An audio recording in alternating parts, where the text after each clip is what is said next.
میرے پیارے آقا صلی اللہ تعالی علیہ وسلم کے پیارے دیوانوں،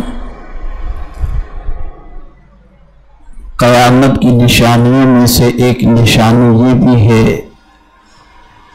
کہ وقت میں برکت ختم ہو جائے گی، اور ہم دیکھ رہے ہیں کہ ایک جمعہ آتا ہے اور پھر فوراً دوسرا جمعہ آ جاتا ہے، ایسا لگتا ہے جیسے ایک ہفتہ گزرا ہی نہ ہو۔ شب برات کا انتظار کر رہے تھے، وہ بھی رخصت ہو گئی، اور اب ہم سب انتظار کر رہے ہیں ماہ رمضان المبارک کا۔ اللہ اپنے حبیب صلی اللہ علیہ وسلم کی نالین پاک کے صدقہ و طفیل ہم سب کو ماہ رمضان خیر کے ساتھ نصیب فرمائے، چونکہ ماہ رمضان المبارک کی آمد ہے، اور ماہ رمضان المبارک میں پوری دنیا کا مسلمان روزے کے عظیم فریضے کو ادا کرتا ہے،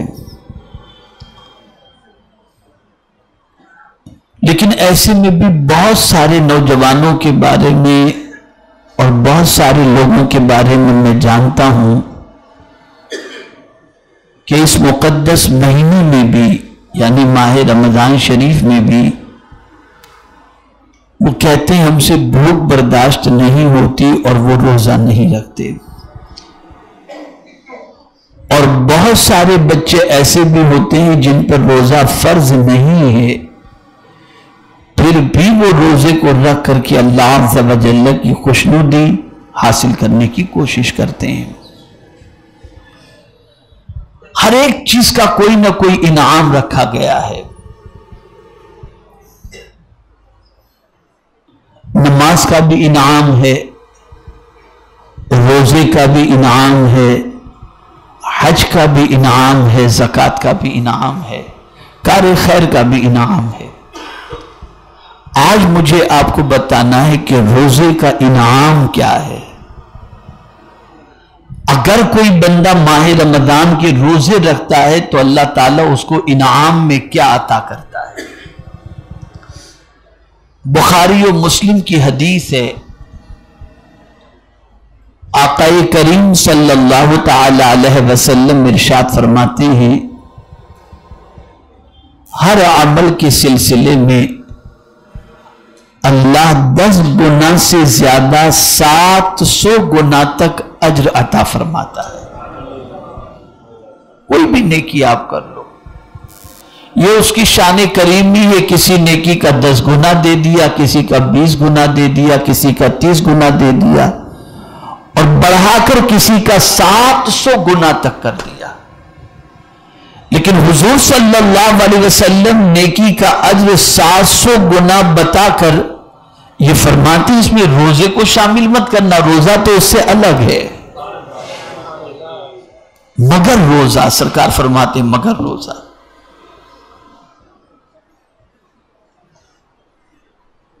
اس لیے کہ جیسی عبادت ویسا ثواب، خالص اللہ کا بندہ اللہ کی رضا ہی کے لیے اپنی خواہشات اور بھوک اور پیاس کو کنٹرول کرتا ہے، کسی کے ڈر سے نہیں، نہ باپ کے ڈر سے کھانا چھوڑ رہا ہے، نہ استاد کے ڈر سے کھانا چھوڑ رہا ہے، نہ پیر صاحب کے ڈر سے کھانا چھوڑ رہا ہے، نہ مار کے ڈر سے کھانا چھوڑ رہا ہے، کسی کے ڈر سے کھانا نہیں چھوڑ رہا۔ اور روزہ رکھنے والے کے لیے سی سی ٹی وی بھی نہیں لگایا جاتا کہ چھپ کر کے کہیں کمرے میں تو نہیں کھا لیتا، نہیں، از خود سیلف بندہ چھوڑ دیتا ہے، خود سے چھوڑتا ہے۔ ادھر چاند دیکھا، ادھر صبح صادق ہوئی، بس صبح صادق سے وہ بھوکا رہنا شروع کر دیتا ہے، پیاسا رہنا شروع کر دیتا ہے۔ اے بندے، 11 مہینے تک کھاتا رہا تجھے بھوک نہیں لگتی؟ تو اس کا جواب یہی ملے گا، نہیں، میں اپنے مولا کی خوشی کی خاطر بھوکا رہوں گا۔ اب جب یہ بندہ بھوک کو برداشت کرتا ہے، اور روزے جیسا پیارا عمل اور پیور عمل کوئی دوسرا نہیں ہے، ہر چیز کا ظاہر ہے۔ آپ نماز پڑھیں گے، اس کا ظاہر ہے کہ آپ ہاتھ پیر سب حرکت دیں گے، یہ اس کا ظاہر ہے۔ تو آپ کی ظاہری چیزوں کو دیکھ کر سمجھ میں آتا ہے کہ آپ نماز پڑھ رہے ہیں۔ حج کے لیے آپ نے احرام باندھا ہے، آپ عرفات مینا کی طرف بڑھ رہے ہیں، عرفات کی طرف بڑھ رہے ہیں، یہ ساری چیزوں کو دیکھ کر سمجھ میں آتا ہے، اس کا ظاہر دیکھ کر اگر کوئی یہاں سے احرام پہن کر کے نکلا، آدمی فوراً سمجھ جائے گا یہ عمرہ کے لیے جا رہا ہے، اور حج کا موسم ہوگا تو آدمی سمجھے گا حج کے لیے جا رہا ہے، تو ظاہر نظر آتا ہے۔ زکوٰۃ کا بھی معاملہ یہ ہے کہ اس میں بھی ظاہر نظر آتا ہے کہ آپ کسی کو دو گے کوئی لے گا، لیکن روزے کا کوئی ظاہر نظر نہیں آتا، کوئی ظاہر نظر نہیں آتا۔ آپ بھوکے ہیں، پیاسے ہیں، آپ جانے اور آپ کا رب جانے، تیسرا کوئی نہیں جانتا۔ جب اتنا پیور عمل ہو کہ سوائے خدا کے کسی کو دکھانے والا معاملہ نہ ہو، تو اس پیور عمل پر مولا کی رحمت کو پیار آتا ہے، اور پھر ارشاد فرماتے ہیں میرے بندے غم نہ کر، میں تجھے بتاتا ہوں، میرے لیے تو نے بھوک اور خواہش کو قربان کیا نا، اب تجھے بدلہ بھی بتاتا ہوں۔ تو ارشاد میں فرماتا ہے کہ روزہ میرے لیے ہے اور میں ہی اس کا بدلہ عطا کروں گا، اور ایک روایت میں یہ ہے وَأَنَا أُجْزَى بِهِ کہ روزے رکھنے والے کو بدلے میں خدا مل جائے گا، خدا مل جائے گا، یعنی میں مل جاؤں گا، اللہ مل جائے گا روزہ رکھنے والے۔ اتنا بڑا انعام ہے روزے کا، اور اتنا پیور عمل ہے روزہ،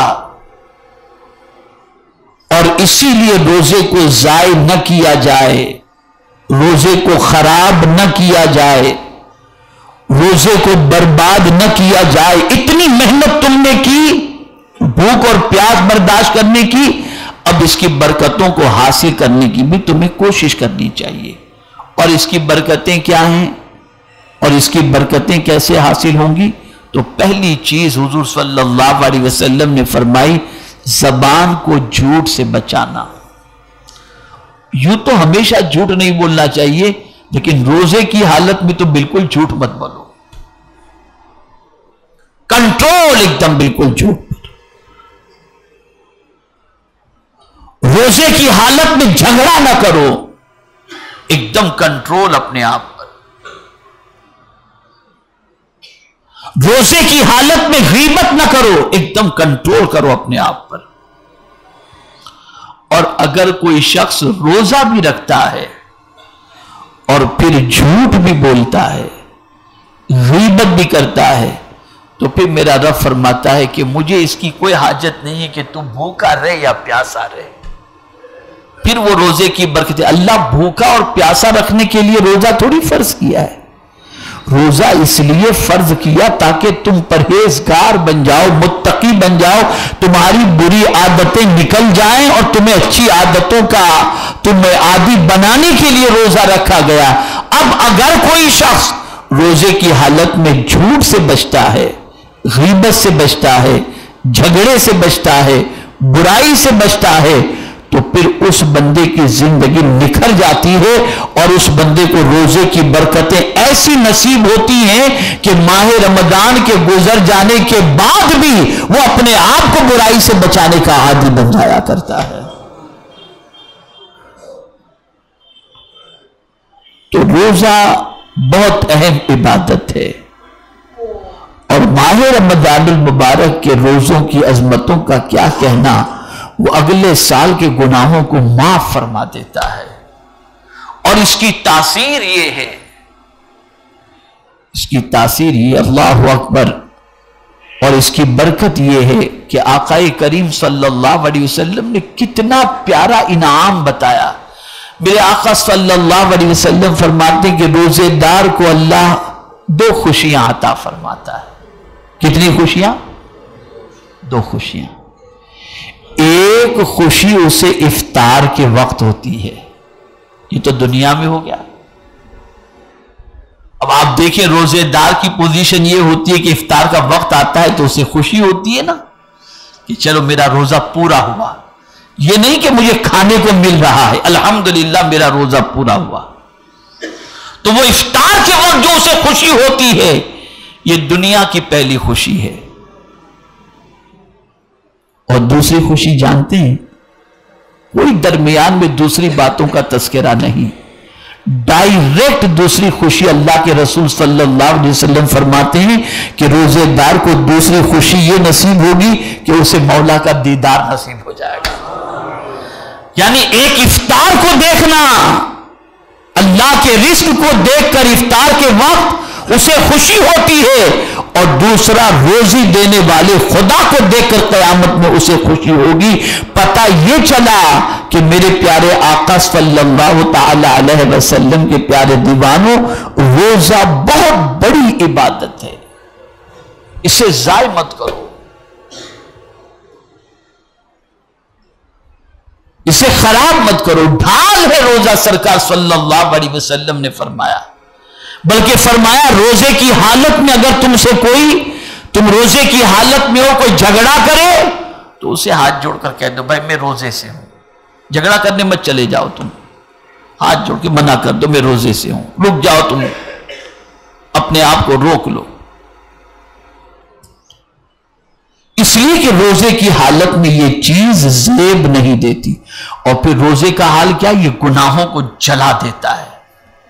آپ روزے سے ہیں نا، ادھر آپ نے روزہ رکھا، ادھر روزہ آپ کے گناہوں کو جلا دیتا ہے۔ یاد رکھیں اتنی طاقت ہے روزے کے اندر کہ روزہ گناہوں کو جلا کر خاکستر کر دیتا ہے۔ اور آپ روزے سے ہوتے ہیں نا، یا ہم لوگ سب روزے سے ہوتے ہیں تو جگر اندر سے جلتا رہتا ہے، جگر جو ہے نا وہ بھی اندر سے جلتا ہے، اور اس کے جلنے ہی کی وجہ سے آپ دیکھتے ہیں کہ افطار کے وقت آدمی سب سے پہلے کیا کرتا ہے؟ پانی پینے کی فکر کرتا ہے، وہ اندر سے جو جلن جگر کے جلنے کی ہوتی ہے۔ تو روزہ جگر کو بھی جلاتا ہے اور روزہ جو ہے گناہوں کو بھی جلاتا ہے، اس کی بڑی تاثیر ہے۔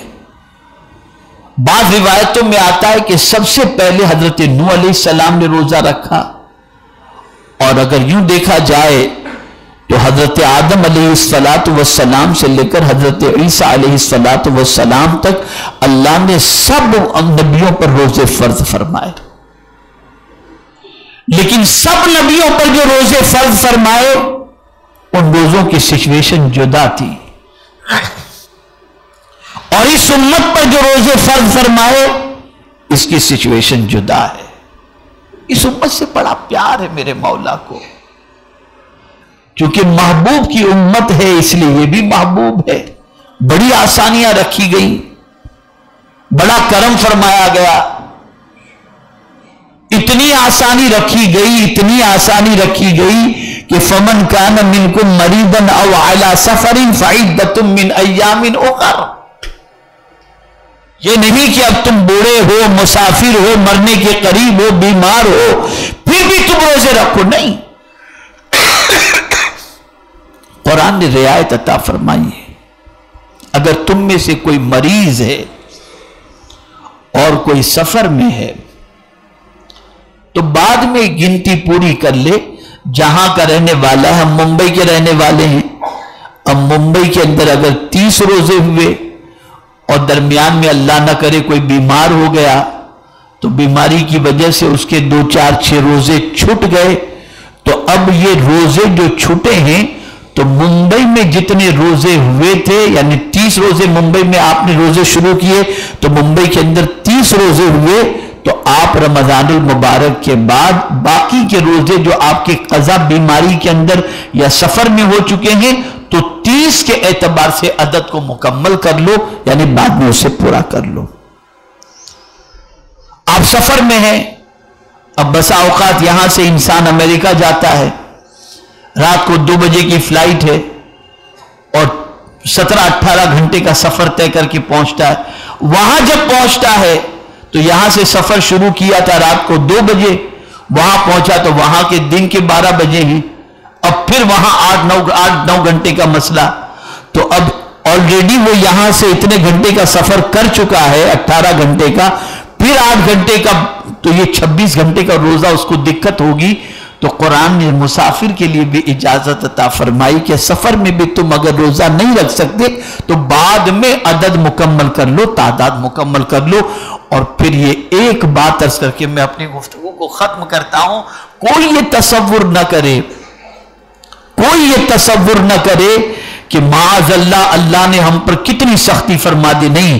قرآن کہتا ہے یرید اللہ بکم اليسر ولا یرید بکم العسر، اللہ تمہارے لیے آسانی چاہتا ہے، دشواری نہیں چاہتا۔